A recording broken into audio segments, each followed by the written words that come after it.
Hello friends, మొన్న PM Narendra Modi గారు తమిళనాడుకి వెళ్ళారు. అక్కడ తూత్తుకుడి అనే డిస్ట్రిక్ట్లో ఇస్రో లాంచింగ్ ప్యాడ్ని ఇనాగ్రేషన్ చేయడం కోసం ఇందులో తమిళనాడు చీఫ్ మినిస్టర్ కూడా పాల్గొన్నారు. దీన్ని అడ్వర్టైజ్ చేయడం కోసం ఒక పోస్టర్ డిఎంకే పార్టీ రిలీజ్ చేసింది. ఆ పోస్టర్ ఇదే.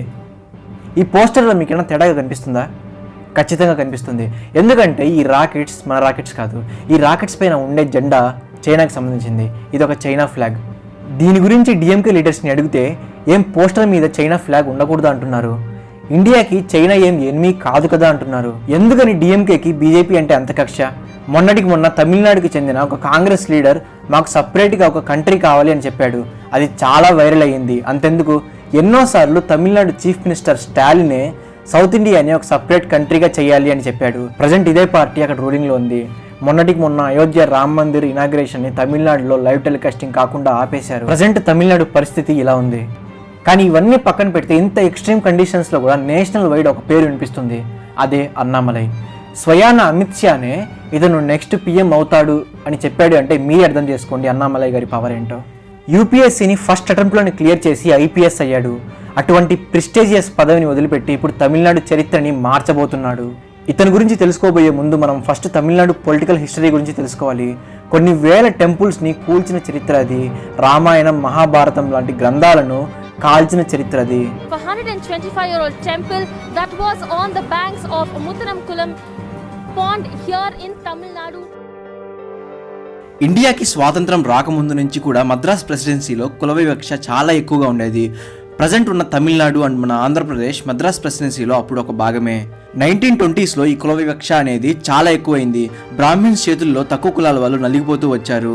బ్రిటిష్ ప్రభుత్వంలో ఉన్న కాంగ్రెస్ కూడా దీని గురించి ఏం మాట్లాడేది కాదు. ఎందుకంటే కాంగ్రెస్లో ఉండే నాయకులు కూడా ఎక్కువగా బ్రాహ్మిన్సే. సమాజంలో జరుగుతున్న ఇటువంటి గొడవలను ఒక వ్యక్తి అస్సలు భరించలేకపోయాడు. కుల వివక్షని అంతం చేయాలని పూనుకున్నాడు. ఆ వ్యక్తి ఎవరో కాదు, పెరియార్ రామస్వామి.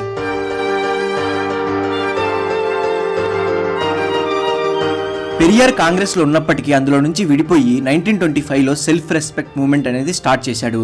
కుల వివక్షకి వ్యతిరేకంగా ఒక యుద్ధాన్నే స్టార్ట్ చేశాడు. బ్రాహ్మిన్స్ పైన తిరగబడ్డాడు. అప్పట్లో ఉద్యోగాలు, కాలేజీలో సీట్లు ఎక్కువగా బ్రాహ్మిన్స్కి మాత్రమే ఇచ్చేవారు, వేరే కులాల వాళ్ళకి ఇచ్చేవాళ్ళు కాదు. దీంతో పెరియార్ స్టార్ట్ చేసిన ఈ సెల్ఫ్ రెస్పెక్ట్ మూవ్మెంట్ అనేది చాలా పాపులర్ అయ్యింది. ఈ మూవ్మెంట్ ఎంతవరకు వెళ్ళింది అంటే చాలా హిందూ గుళ్లను పెరియార్ తన సొంత చేతులతో కూల్చేశాడు. రామాయణం, మహాభారతం లాంటి గ్రంథాలను తగలబెట్టడం కూడా జరిగింది. మన ఇండియాకి ఇండిపెండెన్స్ వచ్చిన తర్వాత హిందీని అఫీషియల్ లాంగ్వేజ్ చేసినప్పుడు తమిళనాడులో నిప్పు అంటుకుంది. ఈ నిప్పు సెగలో నుండి పుట్టిందే డిఎంకే, ద్రవిడ మున్నెట్ట కలగం. పెరియార్ స్టార్ట్ చేసిన ఈ సెల్ఫ్ రెస్పెక్ట్ మూమెంట్ అనేది ద్రవిడియన్ మూమెంట్గా మారింది. కరెక్ట్గా ఈ టైంలోనే ద్రవిడియన్ మూమెంట్ లీడర్ అయిన అన్నాదురై పెరియార్ని విడిచిపెట్టి డిఎంకేని స్టార్ట్ చేశాడు. కానీ అప్పటికి తమిళనాడులో కాంగ్రెస్ మంచి ఫామ్లో ఉండేది. కరెక్ట్గా ఈ టైంలోనే హిందీ భాషని స్కూల్స్లో కంపల్సరీ చేయడం, హిందీని నేషనల్ లాంగ్వేజ్ చేయడం, జాబ్స్, కాలేజ్ సీట్లు ఎక్కువగా హై కాస్ట్ వాళ్ళకి ఇవ్వడం జరగడంతో 1947 నుండి 1967 వరకు అంటే 20 సంవత్సరాలు తమిళనాడుని పాలించిన కాంగ్రెస్కి ప్రజలు గుడ్ బై చెప్పి డిఎంకేకి వెల్కమ్ చెప్పారు. జాతీయ చరిత్రలో మొట్టమొదటి రీజనల్ పార్టీగా డిఎంకే తమిళనాడులో పవర్లోకి వచ్చింది. డిఎంకే నుండి అన్నాదురై ఫస్ట్ చీఫ్ మినిస్టర్ అయ్యారు. 1969లో తన మరణం తర్వాత కరుణానిధి తమిళనాడు సీఎం అయ్యారు. ఈ కరుణానిధి గారి కొడుకే ఎంకే స్టాలిన్. ఈ స్టాలిన్ కొడుకే ఉదయనిధి స్టాలిన్. கொசு, டெங்கு காய்ச்சல், மலேரியா, கொரோனா இதையெல்லாம் நம்ம எதிர்க்கக்கூடாது, ஒழித்து கட்ட வேண்டும். அப்படிதான் இந்த சனாதனம். తర్వాతి కాలంలో డిఎంకే పార్టీలో ఎంజీఆర్ జాయిన్ అవడం జరిగింది. 1972లో ఇదే డిఎంకే పార్టీ నుండి విడిపోయి ఏఐఏడిఎంకే పార్టీని పెట్టి 1977లో ఎలక్షన్స్లో కూడా గెలవడం జరిగింది. సో అప్పటి నుండి ఇప్పటి వరకు తమిళనాడులో ముఖ్యంగా రెండే పార్టీలు ఉన్నాయి. అవి డిఎంకే అండ్ ఏఐఏడిఎంకే. కాంగ్రెస్ తమిళనాడులో ఉన్నప్పటికీ ఇది డిఎంకేతో కలిసి ఎలక్షన్స్లో పోటీ చేస్తుంది. సో ఇదే తమిళనాడు రాజకీయ చరిత్ర. ప్రజెంట్ గురించి మాట్లాడుకోవాలి అంటే తమిళనాడులో లోక్సభ ఎలక్షన్స్ రాబోతున్నాయి. ఎక్కువ లోక్సభ సీట్స్ గెలుచుకున్న పార్టీనే సెంట్రల్లో రూలింగ్లోకి రాగలదు. తమిళనాడులో టోటల్ 39 లోక్సభ సీట్స్ ఉన్నాయి. ఇందులో నుండి అట్లీస్ట్ 20 గెలుచుకున్నా కూడా బీజేపీకి ఇది ఒక పెద్ద విజయం అనే చెప్పాలి. ఎందుకంటే డిఎంకే పార్టీని ఓడించి 20 సీట్లు గెలుచుకోవడం అంటే మామూలు విషయం అయితే కాదు. అయినా ఇది జరుగుతుంది అని చాలామంది ఎక్స్పర్ట్స్ చెప్తున్నారు. దీనికి కారణం అన్నామలై. ఈయన బ్యాక్గ్రౌండ్ గురించి మీరందరూ తెలుసుకోవాలి. ఒక సాధారణ రైతు కుటుంబంలో పుట్టిన అన్నామలై 2011లో ఫస్ట్ అటెంప్ట్లోనే యూపీఎస్సీని క్లియర్ చేసి ఐపీఎస్ అయ్యారు. కర్ణాటకలో అన్నామలైని సింగం అని పిలిచేవారు అంటే మీరే అర్థం చేసుకోండి ఆయన ఎంతలా సర్వీస్ చేశారు. కానీ ఎప్పుడు కూడా ప్రజలకు తన శక్తికి మించి సేవ చేయాలి అని 2019లో తన పదవికి రాజీనామా చేసి తమిళనాడు బీజేపీలో జాయిన్ అయ్యారు.